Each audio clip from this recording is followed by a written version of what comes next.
is Samantha Del Dorello. I'm an Associate Area Director here in the Lehigh Valley. Thank you so much for supporting us and for taking time out of your schedules to watch this video. In a few moments, you'll be hearing a story from one of our graduated alumni, and then also a story from one of our current students at Emmaus High School. These stories and testimonies are why we do what we do and why we need your continued support even in the midst of a pandemic. Thanks. My name is Max Stevens. I graduated from Freedom in 2019. My freshman year, I was a functioning atheist. I wanted nothing to do with Christ. My sophomore year, I decided to run cross country, and that's where I met Hallie Jeanette. She would invite me to club every week. I wanted nothing to do with it, so I went a couple times, and it was fun, but I just really wanted nothing to do with Christ.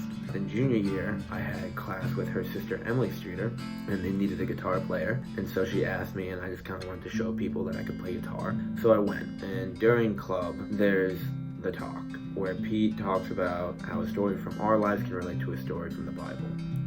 And when I started going to Young Life, I would zone that out completely, and by the end of my junior year, that was my favorite part of club.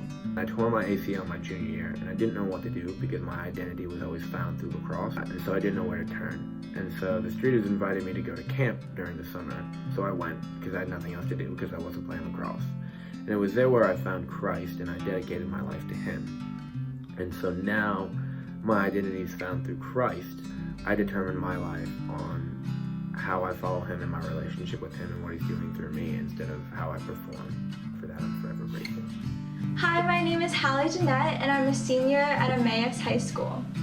This isn't the senior year that me or my peers thought it was going to be, and there's a lot of things that I've had to miss out on as a senior. Also, I'm trying to plan for my next chapter in life after graduation, which is really challenging with all the uncertainty right now.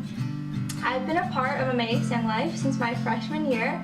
I go to campaigners and club, and over these past few years, I've met a lot of really cool people, and I've been able to build some really strong relationships. Over these past 8 months of COVID and quarantine, these relationships have been so important to me, and these people in my life have really been a support system for me. Also, knowing the Lord as my Savior and having that eternal hope and joy even in the hard times has been really, really amazing. And I just want to thank the Young Life of Lehigh Valley for all these blessings. Young Life ministry in the Lehigh Valley is still happening. COVID has placed much of normal life on pause, but the needs and brokenness of kids have not been paused.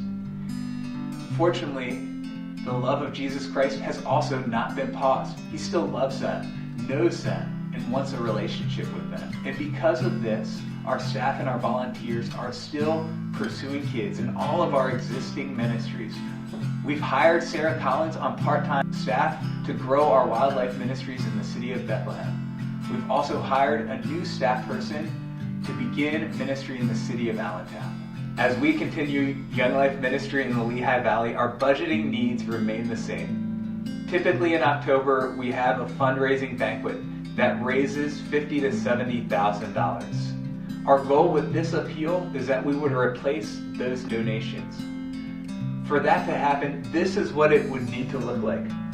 We need to have all our current monthly donors commit to continuing their monthly support throughout the coming year.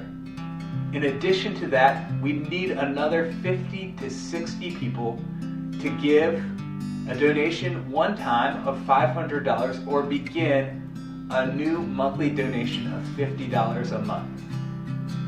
We know that COVID has impacted everyone's ability to give differently, so we don't take your giving for granted. Whatever that looks like for you this year, we are grateful for your prayers and support. Thank you, and God bless.